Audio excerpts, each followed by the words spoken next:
teman-teman unicorn, kita lanjut ya tentang servitor. Sebelumnya sudah dijelaskan ya tentang servitor itu apa sih, dan menurut sejarahnya, servitor adalah entitas spiritual atau energi yang diciptakan melalui niat dan visualisasi.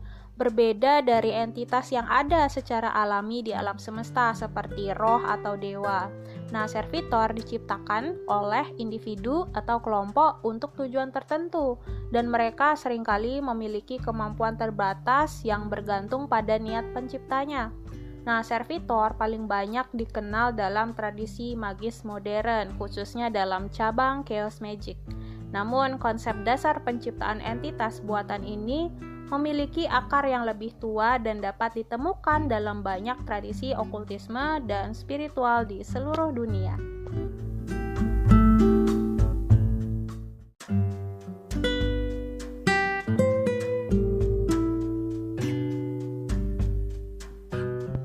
Servitor dalam bentuk modernnya sangat terkait dengan praktik chaos magic yang berkembang di abad ke-20. Nah, chaos magic adalah sistem magis yang fleksibel dengan penekanan pada hasil praktis daripada aturan dogmatis yang kaku. Nah, praktisi chaos magic sering menciptakan servitor sebagai alat untuk mencapai tujuan tertentu. Yang pertama di sini kita menemukan pengaruh dari Austin Osman Spare. Nah, Austin Osman Spare tahun 1886 sampai 1956 adalah salah satu tokoh penting dalam perkembangan chaos magic. Nah, Spare memperkenalkan konsep Zoskia Kultus, di mana dia menekankan penggunaan niat, sigil, dan visualisasi untuk mempengaruhi realitas. Meskipun Spare tidak secara eksplisit menggunakan istilah servitor. Nah, praktik sigilnya menjadi fondasi dari penciptaan entitas buatan dalam chaos magic. Nah, yang kedua kita menemukan perkembangan oleh Peter J. Carroll. Nah, Peter J. Carroll salah satu pendiri chaos magic modern. Nah, mengembangkan ide penciptaan servitor lebih jauh dalam bukunya yang berjudul Liber Null and Psychonaut tahun 1978. Dalam bukunya, ini Carroll mengajarkan bahwa praktisi dapat menciptakan servitor untuk melakukan tugas-tugas tertentu seperti perlindungan, pengaruh, atau pengumpulan informasi. Nah, servitor dalam chaos magic berfungsi sebagai alat praktis, dirancang untuk menyelesaikan masalah dunia nyata melalui metode magis. Nah, yang ketiga kita menemukan sigil dan servitor. Nah, itu apa sih? Servitor seringkali dimulai dengan pembuatan sigil yang merupakan simbol grafis dari niat atau tujuan penciptanya. Nah, sigil digunakan untuk mewakili entitas dan menjadi fokus bagi energi yang menghidupkan servitor. Nah, praktisi menggunakan ritual meditasi atau teknik visualisasi untuk dalam tanda kutip menghidupkan sigil tersebut, memberikan kehidupan sebagai servitor.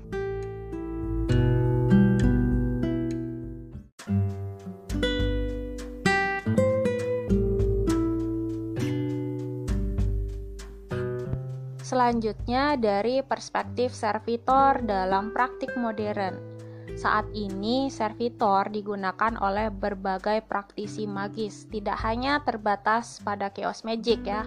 Banyak yang menggunakan servitor untuk tujuan-tujuan pribadi seperti meningkatkan kekuatan mental, menciptakan pengaruh di lingkungan kerja, atau bahkan untuk peran emosional seperti menciptakan perasaan kebahagiaan dan ketenangan. Nah, kemudian kita menemukan penggunaan dalam dunia digital. Nah, dengan perkembangan teknologi, beberapa praktisi bahkan telah bereksperimen dengan menciptakan servitor yang berfungsi melalui platform digital seperti media sosial untuk menyebarkan niat mereka atau meningkatkan pengaruh mereka di dunia maya. Nah, kemudian kita menemukan penyederhanaan praktik. Nah, berbeda dengan entitas tradisional yang memerlukan ritual panjang atau persyaratan spiritual yang ketat. Servitor dapat diciptakan dengan cara yang lebih sederhana dan fleksibel. Ini menarik bagi banyak praktisi modern yang ingin menggunakan kekuatan magis dengan cara yang cepat dan praktis. Singkatnya, servitor itu adalah representasi dari niat yang dipersonifikasikan untuk membantu mencapai suatu tujuan. Nah, ia seringkali diatur dalam batasan waktu dan energi, dan tidak seperti spirit tradisional. Nah, dia ini sepenuhnya merupakan ciptaan dari pemikiran dan keinginan manusia.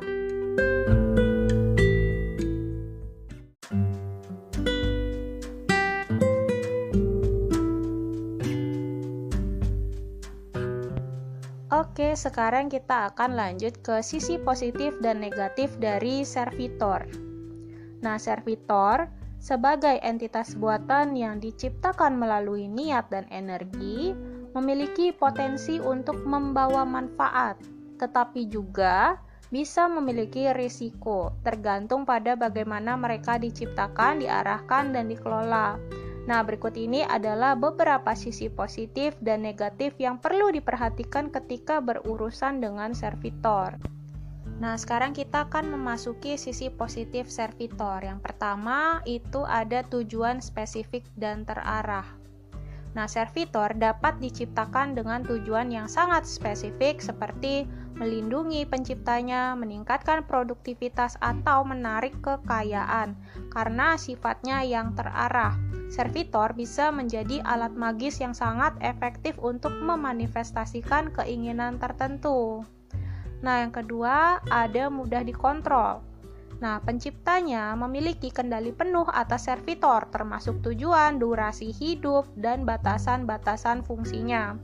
Nah, hal ini membuat servitor relatif aman digunakan oleh praktisi yang memahami prinsip-prinsip penciptaan dan pemeliharaannya. Nah, yang ketiga ada fleksibilitas. Servitor bisa dirancang untuk berbagai keperluan, baik dalam hal spiritual maupun praktis, seperti perlindungan energi, pengumpulan informasi, atau bahkan dalam hal-hal duniawi seperti membantu meningkatkan kreativitas atau menyelesaikan masalah secara efisien. Nah, yang keempat ada efisiensi energi. Nah, servitor dapat bekerja secara mandiri setelah diciptakan, sehingga memungkinkan penciptanya untuk mengalihkan energi dan fokus ke hal-hal lain. Nah, mereka dapat menjadi dalam tanda kutip alat magis yang bekerja di latar belakang tanpa memerlukan perhatian terus-menerus. Nah, yang kelima, kita menemukan penyelesaian masalah yang cepat. Nah, dalam banyak kasus, servitor dapat memberikan solusi cepat untuk masalah yang spesifik. Misalnya, jika seseorang membutuhkan dorongan energi atau fokus, servitor ini dapat diprogram untuk membantu mengatasi hal tersebut dalam jangka waktu yang singkat.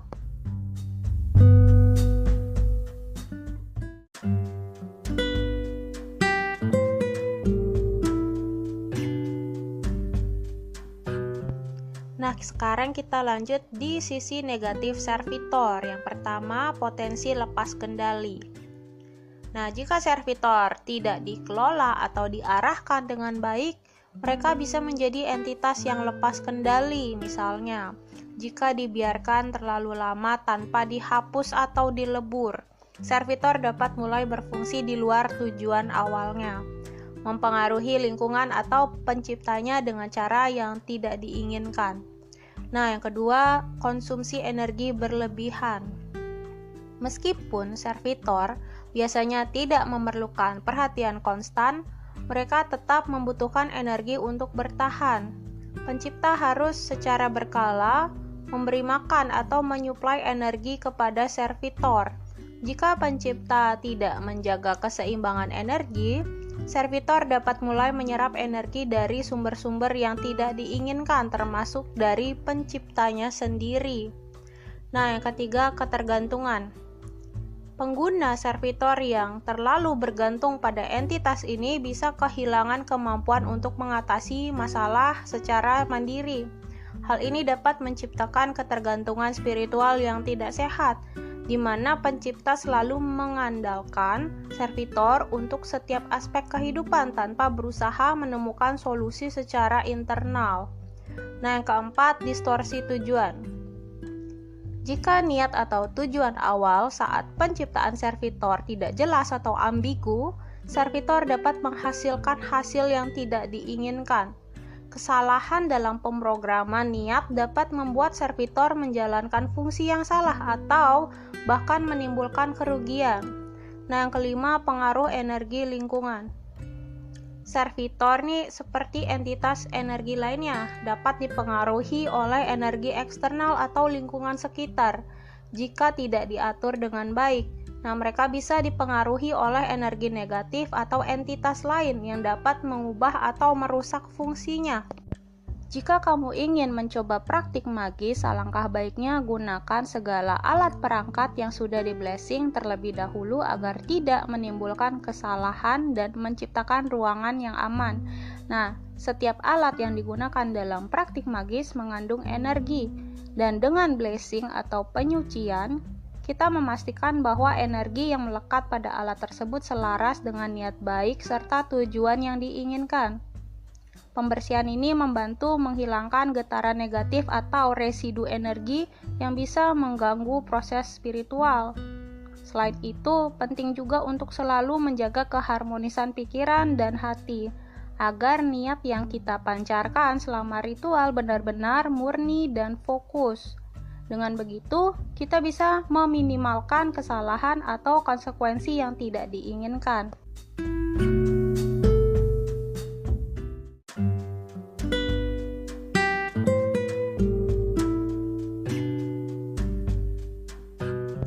Sihir itu termasuk doa ya teman-teman, jadi cara kerjanya mirip-mirip seperti servitor, bisa mengandung energi untuk mempengaruhi realitas kehidupan kita. Hanya saja, pendekatan dan tujuannya bisa berbeda. Dalam sihir, niat yang kita pancarkan diiringi dengan simbol-simbol, ritual, atau alat-alat khusus untuk memperkuat energi tersebut. Sihir bekerja melalui fokus energi dan vibrasi yang diarahkan dengan intens, sama seperti doa yang mengalir melalui keyakinan dan harapan kita kepada kekuatan yang lebih besar. Nah, servitor di sisi lain adalah entitas buatan yang dibentuk melalui pikiran kita untuk menjalankan tugas tertentu. Mereka bisa diisi dengan energi dan dikodekan dengan niat spesifik, seperti doa yang mengharapkan hasil tertentu. Namun, keduanya tetap mengandalkan satu hal utama, yaitu kekuatan fokus, niat, dan keyakinan. Tanpa elemen-elemen ini, sihir ataupun doa tidak akan bekerja sebagaimana mestinya.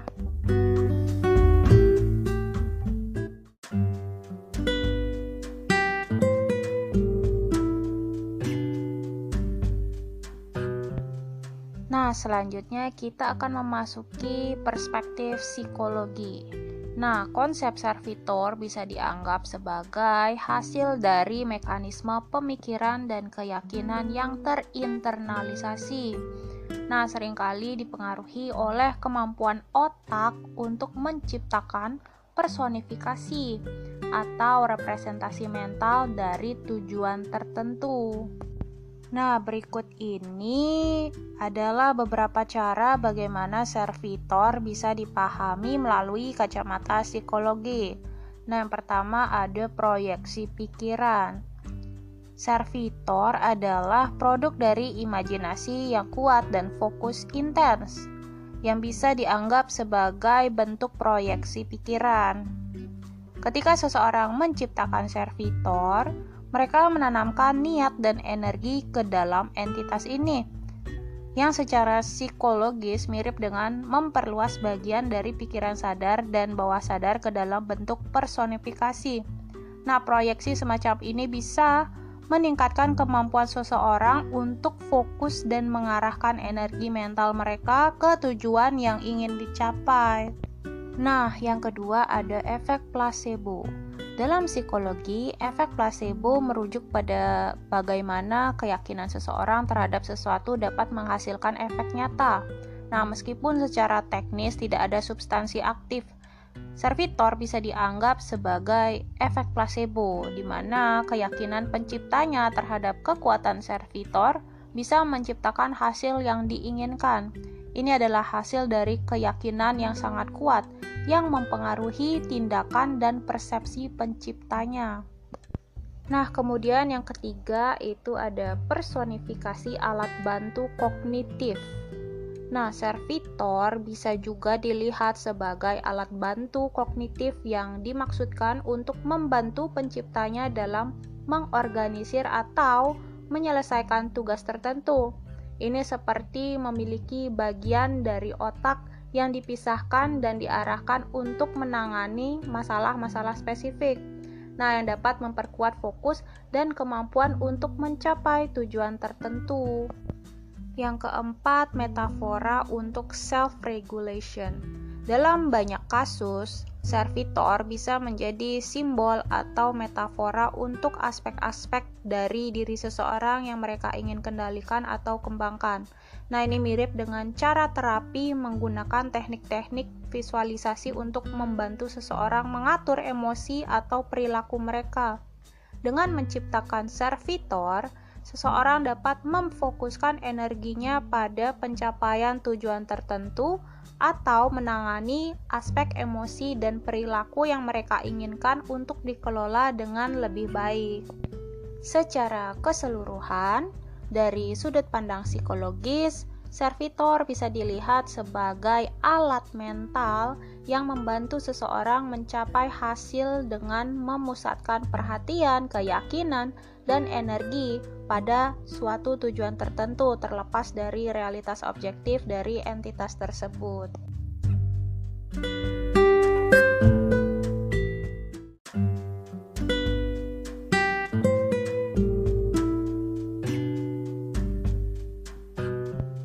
Jadi istilah servitor ini berasal dari bahasa Latin, yaitu servitor yang berarti pelayan atau orang yang melayani. Nah, dalam konteks spiritualitas, okultisme atau magis, istilah ini kemudian diadopsi dan dikembangkan menjadi konsep yang lebih khusus. Jadi dari sini kita mengetahui bahwa servitor ini sudah pasti adalah praktik magis yang disengaja. Nah, sedangkan pada egregor dan tulpa itu bisa terjadi tidak disengaja. Nah, perbedaan antara servitor, egregor, dan tulpa dapat dilihat dari cara mereka diciptakan dan sifat energi yang mereka bawa. Meskipun ketiganya merupakan manifestasi dari energi pikiran atau mental, ada perbedaan utama dalam hal niat dan kesengajaan.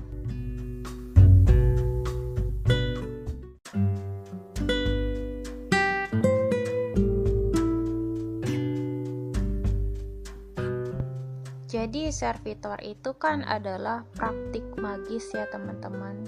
Nah, jadi ada yang dilarang. Nah, itu apa aja sih? Nah, kalau di Indonesia itu terkenal yang namanya santet. Dalam konteks budaya tertentu, ini adalah bentuk sihir hitam yang bertujuan membuat seseorang sakit, kehilangan, atau bahkan meninggal melalui energi negatif. Nah, yang kedua itu ada guna-guna. Nah, manipulasi magis yang bertujuan untuk membuat orang jatuh cinta secara tidak wajar atau terikat secara emosional tanpa persetujuan atau kehendak mereka. Nah, kemudian penggunaan entitas gelap atau iblis. Sihir yang melibatkan pemanggilan entitas-entitas gelap seperti iblis, jin jahat, atau roh-roh rendah yang seringkali dilarang. Praktik ini dianggap sangat berbahaya karena melibatkan kekuatan yang destruktif, di mana entitas tersebut bisa mengambil kendali atau menuntut harga tinggi dari orang yang memanggilnya. Kekuatan ini bisa membahayakan keseimbangan energi spiritual dan fisik seseorang. Banyak tradisi spiritual percaya bahwa segala bentuk sihir yang dilakukan dengan niat buruk atau yang berpotensi membahayakan orang lain atau lingkungan bisa mendatangkan karma negatif atau konsekuensi yang berat bagi pelakunya.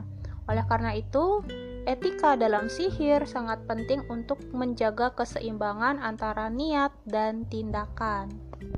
Oke, sekian dulu ya dari materi ini. Semoga bermanfaat dan sampai jumpa di episode Tulpa ya untuk selanjutnya. Terima kasih.